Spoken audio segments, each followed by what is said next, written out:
Good evening बच्चों। Let's finish the unit 4। जो भी आपके एग्जाम में पार्ट आना है उसके लिए, फाइनल्स के लिए भी और क्लास टेस्ट के लिए भी, we will focus on unit 4। थोड़ा सा उसका रिफ्रेशर कर लेते हैं। Unit 4 is all about macroeconomics. Macroeconomics, as I have already told you, it is about the aggregate economy, the entire national economy और world level पे जो economy है उसके बारे में बात हो रही है मैक्रो इकोनॉमी में. तो macroeconomy deals not with the individual quantities as such but with aggregates of these quantities, not with individual income, but with the national income, not with individual output, but with the national output. कुल मिलाकर के हम कहें तो macro economic deals with the aggregate of everything. Means country में हम किस level पे काम कर रहे हैं, किस लेवल पे हमारी ग्रोथ है क्या नहीं है, इकोनॉमी कैसे चल रही है, we talk about that. Company देखो मैक्रो इकोनॉमी में किस में फोकस रहता है, unemployment, inflation, business cycles, growth, monetary and fiscal policies, इन पे हमारा मैक्रो इकोनॉमिक्स के अंदर फोकस रहता है. तो इसमें मैक्रो इकोनॉमी सिर्फ इंट्रोडक्शन लेवल पे पढ़नी, हमें बहुत डिटेल तक नहीं जाने की जरूरत है. सी देखिए स्कोप ऑफ मैक्रो इकोनॉमी में क्या क्या है. नेशनल इनकम आएगा, एम्प्लॉयमेंट आएगा, मनी आएगा, general price level, economic growth, international trade, macro theory of distribution, theory of trade cycle. ये है स्कोप ऑफ मैक्रो इकोनॉमिक्स का बेसिक सा डायग्राम है. इसको पढ़ लीजिएगा, आपके फाइनल्स में आ सकता है. और क्लास टेस्ट की पॉइंट ऑफ व्यू से मैंने आप लोगों से इंपॉर्टेंट क्वेश्चंस ऑलरेडी शेयर कर दिए. No need to go means very serious preparation अभी नहीं रिक्वायर्ड है, क्योंकि सिर्फ 1 घंटे का छोटा सा टेस्ट है, आपकी प्रिपरेशन के लिए है. तो जितना बोला है, जितना सिलेबस है, stick to that part, right. Key concepts in macroeconomics में क्या क्या है, ग्रोथ है, बिजनेस साइकिल है, अनएम्प्लॉयमेंट है एंड इन्फ्लेशन. ग्रोथ मतलब हमारी इकोनॉमी किस डायरेक्शन में जा रही है, हम कैसे ग्रो कर रहे हैं, कैसे नहीं ग्रो कर रहे हैं. बिजनेस साइकिल्स यानी हमारा बिजनेस जो इतना भी काम कर रहा है वो प्रॉपरली काम कर पा रहा है कि नहीं कर पा रहा, हम उनको प्रॉपर सपोर्ट दे पा रहे हैं कि नहीं दे पा रहे. इस पार्ट को हम देखते हैं मैक्रो इकोनॉमी में. और उसके अलावा हम ये भी देखते हैं कि हमारा अनएम्प्लॉयमेंट लेवल कितना है और इन्फ्लेशन लेवल कितना है. ये सब चीजें हम मैक्रो इकोनॉमिक्स में कवर करते हैं. ये थ्योरी पार्ट है. बाकी माइक्रो इकोनॉमिक्स आपको ऑलरेडी पढ़ा रखी है, इस पे मैं नहीं फोकस करूंगी. अभी आ जाइए, circular flow of economic activities हम पढ़ चुके हैं. इसमें नया डायग्राम है तो मैंने ये आपसे भी शेयर किया है कि इसमें अगर आपके क्वेश्चन पेपर में आता है तो आपको 3-4 डायग्राम बनाने की जरूरत नहीं है. आई वुड से देखिए ये 2 सेक्टर्स के डायग्राम चल रहे हैं. जो सबसे ज्यादा सेक्टर वाला 3 सेक्टर सिस्टम है, सिर्फ ये 1 डायग्राम बना दीजिए. अननेसेसरली सारे डायग्राम बनाने की जरूरत नहीं है. एक डायग्राम बना दीजिए, उसमें सारे कवर हो जाते हैं, तो इतना वो नहीं है. This is easy part, I will not take this also. हमारे जो यूनिट 4 है उसमें अगला टॉपिक आता है नेशनल इनकम अकाउंटिंग. तो नेशनल इनकम जो पार्ट है, देखिए एक होता है नेशनल एक्सपेंस, एक है नेशनल इनकम. इनकम मतलब जैसे मैंने बताया इकोनॉमी पे हम लोग क्या करते हैं कि नेशनल लेवल पे हम कितना प्रोडक्शन कर रहे हैं, वही हमारी इनकम है. प्रोडक्शन प्रोडक्ट्स की हो सकती है, सर्विस की हो सकती है और एग्रीकल्चर की हो सकती है, राइट. तो देखिए क्या बोला जा रहा है, national income is the total market value, जो भी मार्केट वैल्यू प्राइस लगा हुआ उस पे, market value of all final goods and services produced in an economy including net factor income from the abroad during an accounting year. क्या मतलब इसमें आपका कि हमारे जितने भी फाइनल गुड्स एंड सर्विसेज हमने प्रोड्यूस किए उसका जो मार्केट वैल्यू है, उसका जो टोटल है, दैट इज नेशनल इनकम. इसमें इंक्लूड होता है नेट फैक्टर इनकम ही. नेट फैक्टर इनकम क्या चीज है कि हमारे जो लोग अब्रॉड में काम कर रहे हैं उनकी जो इनकम है वो भी हमारी पार्ट हम उसमें इंक्लूड करते हैं कि हमने कमाया है, हमारे देश की इनकम है, ठीक है, क्योंकि वो हमारे सिटीजन है. तो उनकी भी इनकम, और उसमें माइनस करते हैं हम कि कोई बाहर वाला हमारे देश में काम कर रहा हो. बाहर वाला जब हमारे देश में काम कर रहा है तो उसकी जो सिटीजनशिप है वो उस कंट्री की इनकम काउंट करी जाएगी. तो वो उस कंट्री की इनकम काउंट करेगी जाएगी, तो उन दोनों का जो डिफरेंस होगा, नेट फैक्टर इनकम होगी, उसको भी हम अपनी नेशनल इनकम में इंक्लूड करते हैं. तो ये पार्ट यहां तक हो गया नेशनल इनकम की डेफिनेशन. इनसे कोई लेना देना नहीं है, व्यू से नहीं, पर ये चीजें इंपॉर्टेंट है. Gross national product, see gross national product क्या है. Gross national product is defined as the total market value of all the final goods and services produced in the year. इसमें नेट फैक्टर इनकम को नहीं include किया गया है, केवल national product बोला गया है कि total market value of the final goods and services produce in a year को हम ग्रॉस नेशनल प्रोडक्ट कह रहे हैं. अब नेट नेशनल प्रोडक्ट में क्या कह रहा है, gross national profit minus depreciation. देखो इसमें क्या बोल रहा है, it means the market value of all the final, it means the market values of value of all the final goods and services after providing for depreciation. Depreciation क्या चीज है, मैंने आप लोगों को एक बार बताया हुआ है कि जो भी फिक्स्ड असेट वगैरह हम लोग लेते हैं उनको हमें फ्यूचर में रिप्लेस करने के लिए हम एक फंड क्रिएट करते हैं अपनी कंपनी में। That is not a real expense, मगर we create it in advance कि हम उस चीज को डेप्रिशिएट कर देंगे, सो दैट उसकी रियल वैल्यू हम ये मान के चलते हैं हर साल कम होती जा रही है, और उतना पैसा हम क्या करते हैं एक फंड में ट्रांसफर कर देते हैं, that is called depreciation account. उसमें हम वो अकाउंट में पैसे रख लेते हैं, और पैसा जो होता है जब थोड़े टाइम बाद उसकी रिप्लेसमेंट की जरूरत पड़ती है, जैसे 10 साल के लिए कोई मशीनरी मैंने ली, फॉर एग्जाम्पल मेरी 1 लाख की मशीन है जिसका टाइम पीरियड है 10 ईयर्स, कि 10 ईयर्स बाद आई एक्सपेक्ट कि मुझे उसे रिप्लेस करना पड़ेगा। तो एक मेथड होता है SLM, this is called straight line method. उसमें हम क्या करेंगे, 1 लाख को 10 से डिवाइड कर देंगे। सॉरी मैंने एक 0 ज्यादा लगा दिया, नहीं ठीक है। तो कितना बचा, 10,000। हम 10,000 का डेप्रिसिएशन पर ईयर इतना डेप्रिसिएशन, ये कब है 10% के साथ, कि हमने कितना 10% का डिप्रिसिएशन ले रहे हैं ना हम सर, अगर 10 ईयर्स में डिवाइड कर दिया तो 10% डिप्रिसिएशन के साथ हम इसको पर ईयर 10,000 अमाउंट जो होगा डिप्रिसिएशन अकाउंट में डाल देंगे, और इसकी जो वैल्यू 1 लाख पहले साल दिख रही है उसमें से 10,000 कम कर देंगे, 90,000 अगले साल दिखाएंगे, ऐसा करेंगे। तो डिप्रिसिएशन जब आ रहा है वर्ड माइनस कर दिया डिप्रिसिएशन को, इसका मतलब ये होता है कि हमने डिप्रिसिएशन, क्योंकि एज अ फंड है हमारा ऑलरेडी, जो कि हमने अपने नेशनल इनकम में इंक्लूड कर रखा है, क्योंकि वो भी सेविंग है ना हमारी, तो उसको हमने इसमें से माइनस कर दिया, तब हमारा नेट निकल आया। ग्रॉस नेशनल प्रॉफिट में से हमने डेप्रिसिएशन को माइनस किया तो नेट नेशनल प्रोडक्ट निकल आया। अब आया नेशनल इनकम या net national income at factor cost. इसमें क्या बोल रहे हैं कि फैक्टर कॉस्ट भी हमें इंक्लूड करनी है। The difference between net national income, ये वाली नहीं, net national income at market price and net national income at the factor cost में क्लियरली बी अंडरस्टूड। ठीक है, net national income at factor cost means the sum of all the incomes earned by the factors of production for their contribution of land, labour, capital, entrepreneurial ability, ठीक है, which go into the year's net production. The sum total of goods and services in a year is produced by the corporation of the factors of production, and as such their money value is also distributed among the factors of production. Hence national income may also be regarded as the total of incomes received by the factors of production by person supplying the services or resources used in the production. इसका क्या मतलब हुआ, national income factor cost पे लेनी है, means the sum of all the incomes earned by the factors of production, जितने भी हम प्रोडक्शन कर रहे हैं, for the contribution of land, labour, capital and जितने भी तरीके से प्रोडक्शन हो रहा है, which go into the year's net production, उसका टोटल सम हम लेंगे, that will be national income. देखो द चीफ कॉन्स्टिट्यूएंट्स भी बता रखे हैं, all wages, salary, supplementary income, ये प्लस ट्रांसफर पेमेंट्स भी आएंगी, ये सारी चीजें मिला करके बनाती हैं। तो हमें बेसिकली इनमें क्या करना है, इनके डेफिनेशंस याद करनी है, उनके फॉर्मूलेज याद करने हैं। इनडायरेक्ट टैक्स, सब्सिडी, ये सब चीजें इसमें इंक्लूडेड होंगी नेट फैक्टर कॉस्ट निकालने में। पर्सनल इनकम क्या चीज है, नेशनल इनकम में से सोशल सिक्योरिटी कॉन्ट्रीब्यूशन। देखो personal income is the total of incomes received by all persons from all the sources. It consist of wages and salaries, interest, rent, dividend received by the individuals including the corporate bodies. जो भी personal में आते हैं उन सब की जितनी भी इनकम है that is personal income. Disposable income वही personal income minus personal taxes, जितने भी टैक्स तुमने वो, तो डिस्पोजेबल मतलब जो बची हुई इनकम है जिनको तुम बाकी खर्च कर सकते हो, that is called the personal income, disposable income sorry. National income eight current prices, national income at constant prices. देखो नेशनल इनकम का फॉर्मूला है ये, प्लीज बच्चों याद कर लेना। नेशनल इनकम पे अगर कोई वो नोट आ रहा है तो फॉर्मूला मेंशन कर देंगे, क्या है, NI equals to sigma PG, price into goods,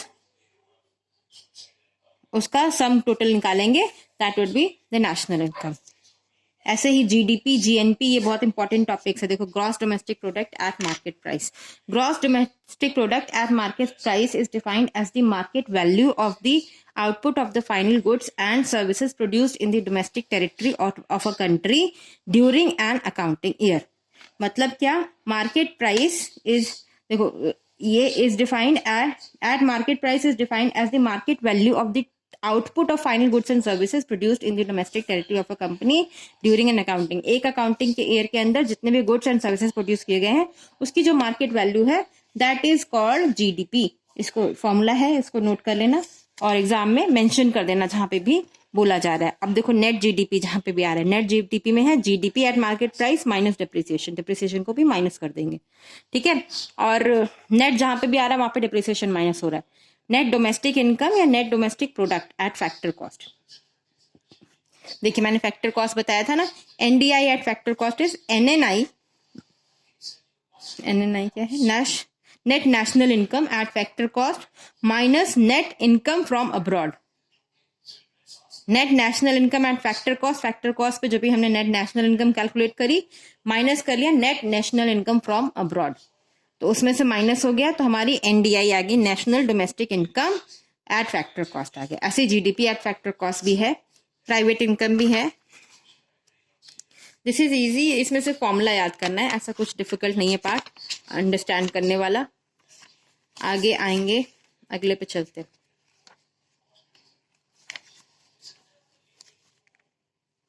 अगला टॉपिक है आपका बैलेंस ऑफ पेमेंट्स।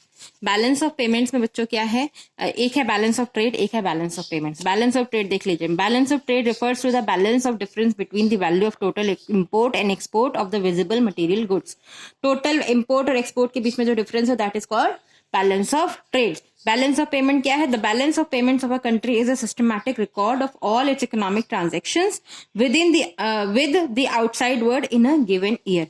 तो ये सिस्टमैटिक रिकॉर्ड है, अकाउंट्स बनाया जाता है इसका, जो भी इन या आउट वाले ट्रांजेक्शन हो रहे हैं उनका जो भी बचा हुआ बैलेंस होगा that called is balance of payments, ठीक है।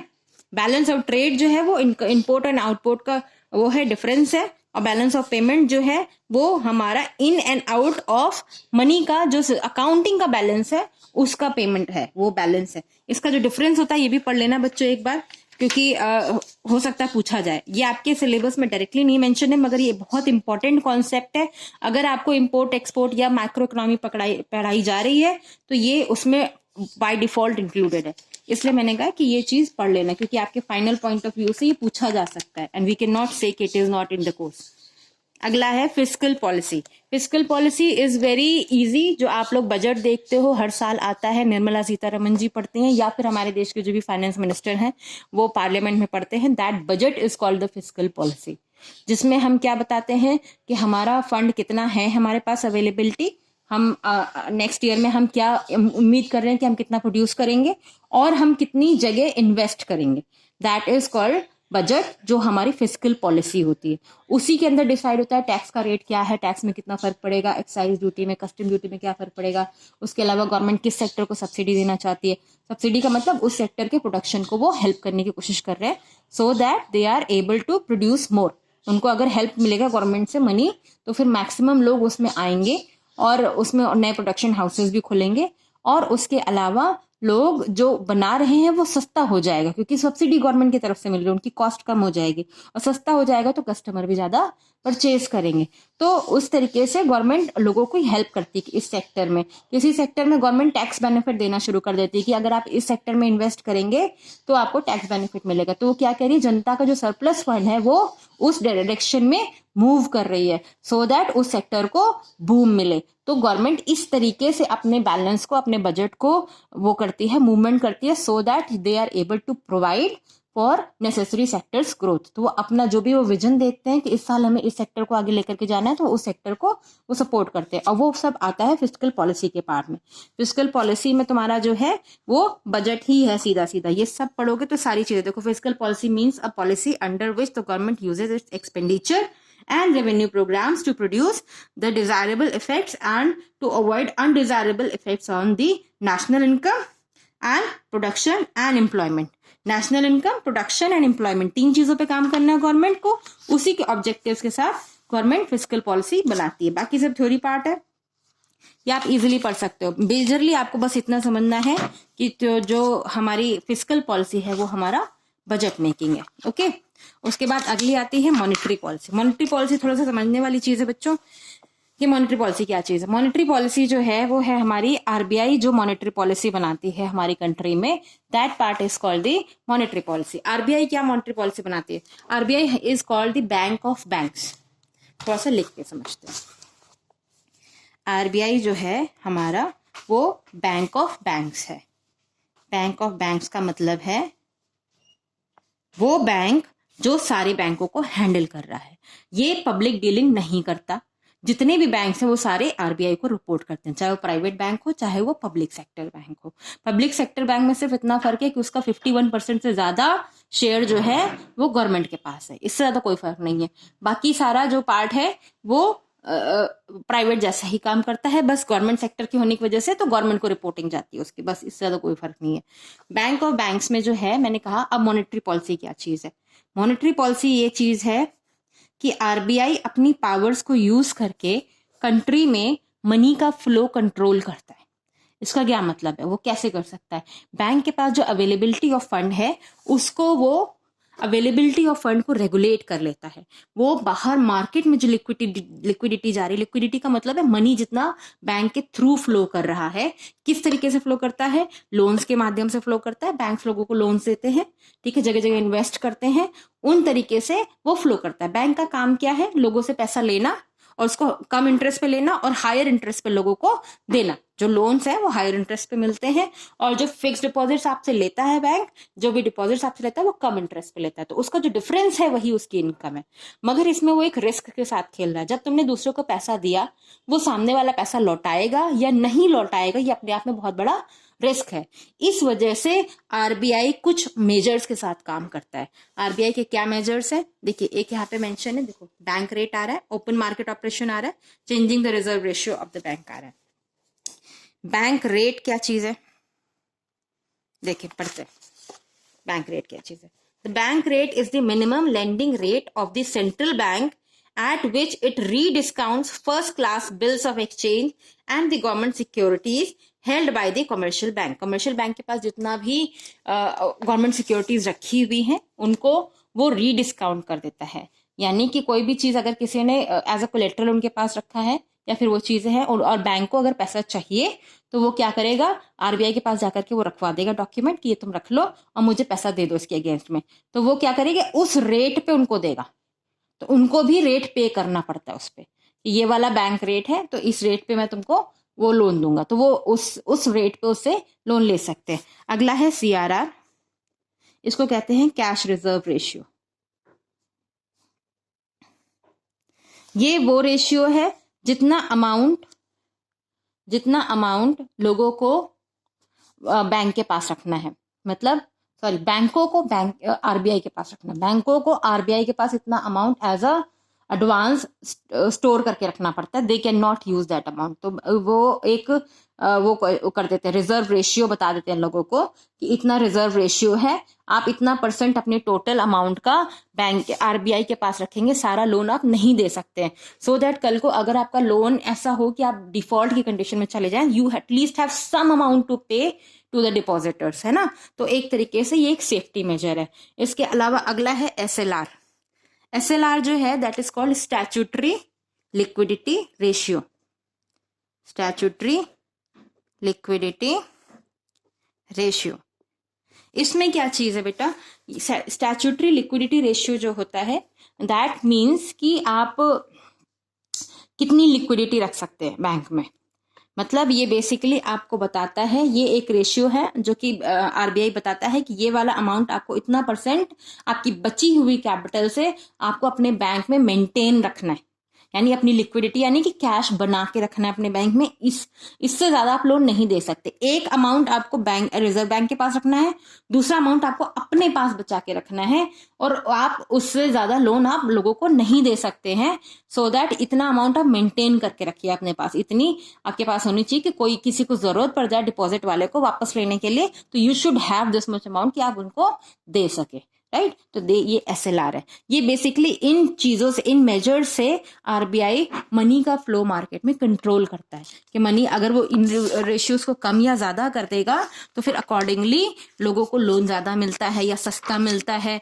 इस तरीके से मनी का फ्लो बढ़ता जाता है और इस तरीके से RBI अपनी चीजों को कंट्रोल कर लेता है। इसी को हम मॉनेटरी पॉलिसी कहते हैं। ठीक है बच्चों, अगले पे आते हैं। इन्फ्लेशन।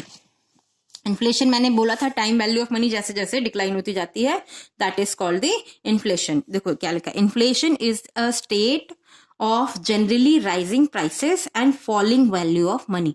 ठीक है, जो हमने पढ़ा था वही सेम चीज है। रेट ऑफ इन्फ्लेशन का फॉर्मूला है, ये दिख रहा होगा। Rate of inflation equals to T equals to PT minus PT minus 1 divided by PT minus 1 into 100।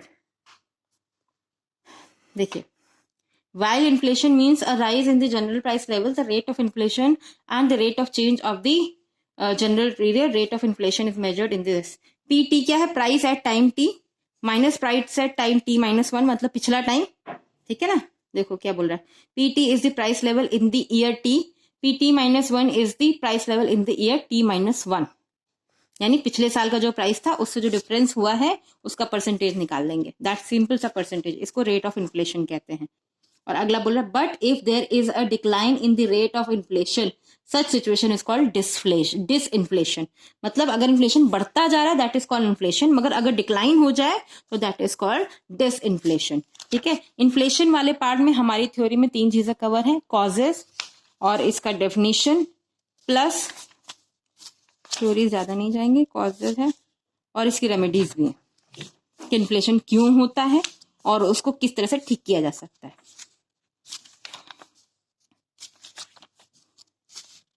Stagflation नहीं,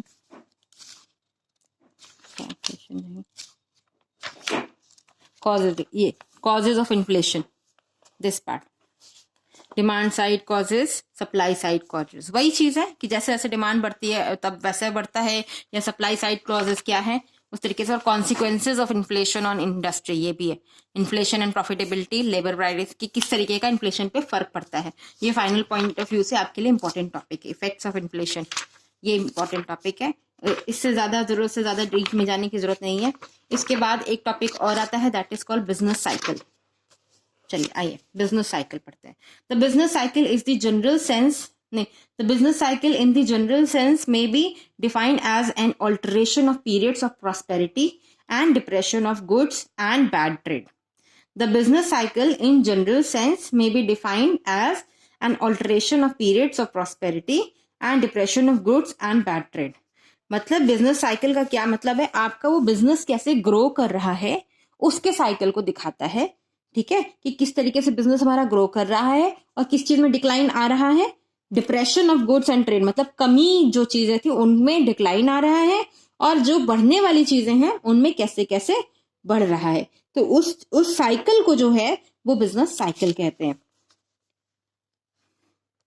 एम्प्लॉयमेंट, इनकम, आउटपुट और प्राइस लेवल पे किस तरीके से पॉजिटिव इफेक्ट पड़ रहा है उसके बारे में हम बिजनेस साइकिल में बात करते हैं। इसकी थोड़ी सी कैरेक्टरिस्टिक्स पढ़ लेना बच्चों, ये आपके सिलेबस का टॉपिक है। ठीक है, इसका ये वाला डायग्राम है, इसको कहते हैं फेजेस ऑफ बिजनेस साइकिल। इसमें क्या क्या फेजेस है देखो। आउटपुट कैसा बढ़ रहा है टाइम के साथ साथ, पहले शुरू में बूम इकोनॉमिक का, फिर नीचे आया रिसेशन और फिर उसके बाद ये डिप्रेशन। ये डिप्रेशन का पॉइंट है, यहाँ पे फुल एम्प्लॉयमेंट हो गया सारा। ठीक है, इसके बारे में फिर रिकवरी वापस देखो, यहाँ पे डिटेल में पढ़ेंगे तो समझ में आएगा। This phase of trade cycle represents the best stage of the prosperity, best stage of the property. In this phase hectic economic activities go on and factors of production are put to the optimum use. ठीक है, तो ये सबसे ज्यादा best phase है, इसमें हमारा जो है वो प्रॉस्पेरिटी बढ़ती है। रिसेशन में क्या है, under the phase of prosperity the entrepreneurs make investment in certain ventures which do not prove to be profitable. जब प्रॉस्पेरिटी का टाइम चल रहा है तो लोगों के पास पैसा इतना ज्यादा है तो फालतू की चीजों में इन्वेस्ट करना शुरू कर देते हैं, जिससे कई बार नुकसान भी हो जाता है। Their optimism gives way to the pessimism, उनका जो ऑप्टिमिज्म है उसकी वजह से लॉस होना शुरू हो जाता है। And investment shows the sign of the decline, इसकी वजह से अगला से आता है पार्ट रिसेशन। अनएम्प्लॉयमेंट स्प्रेड होना शुरू हो जाता है, income of the people starts falling. अगला फेज आया रिसेशन, डिप्रेशन या कॉन्ट्रैक्शन क्या है? Once the process of recession starts to become almost difficult to stop, ठीक है, रिसेशन अगर स्टॉप होना बंद हो गया तो फिर क्या होता है? It gathers momentum and ends in hopeless depression, जो अभी जैसा सीन हो गया कोविड के बाद वाला, ठीक है। And consequently economic activities are faced with depression और contraction, level of output and employment is extremely low. इसमें देख रहे हैं ये डिप्रेशन वाला पार्ट आ गया। उसके बाद आता है रिकवरी, फिर उसके बाद धीरे धीरे लोग मेहनत करते जाते हैं। It is worth noting that depression phase cannot last longer. During the phase of depression, the entrepreneurs do not even replace machines and other capital goods. Production falls considerably and stocks of goods are at the lowest.